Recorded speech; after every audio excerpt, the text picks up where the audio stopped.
Lorry கிராப்பிற்கு சின்ன வயதிலேயே திக்குவாயாக இருந்தது. அவர் பள்ளிக்கூடத்தில் திக்கி திக்கி பேசி அடிக்கடி கேவலப்பட்டிருக்கிறார். ஒருமுறை ஆலயத்தில் சத்தமாக ஜெபம் செய்தபோது வார்த்தைகள் தடுமாறி வேத வசனம் இடர்பட்டது. லாரிக்கு மிகவும் அவமானமாக மாறிவிட்டது.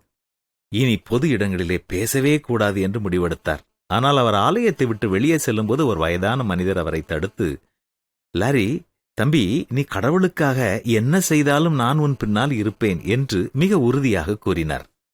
லாரி தான் எடுத்த முடிவை உடனடியாக மாற்றினார்.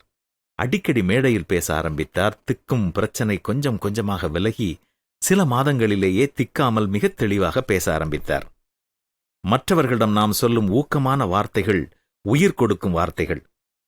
எத்தனையோ ஆசிரியர்களின் வார்த்தைகள் சோர்ந்து போய் படிப்பில் ஆர்வமற்று இருக்கின்ற பிள்ளைகளை நல்ல சிறந்த மாணவர்களாக மாற்றியிருக்கிறதல்லவா?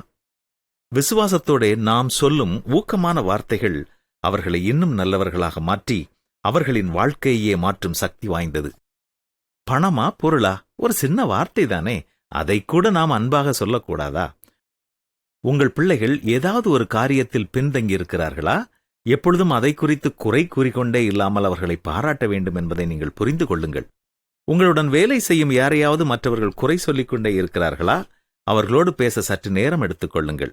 அவர்கள் தன்னம்பிக்கையை இழக்கும் முன் அவர்களின் சிறந்த காரியங்களை பாராட்டி உற்சாகப்படுத்தி அவர்களை மற்றவர்கள் குறை சொல்லும் காரியத்தை குறித்து பேசி அவர்களால் எதையும் சிறப்பாக செய்ய முடியும் என்பதையும் கூறி ஆலோசனை சொல்லுங்கள். உங்கள் வார்த்தைகளை அவர்கள் படிக்கட்டாக மாற்றி நிச்சயமாக முன்னேறுவார்கள். என்ன செய்வீர்களா?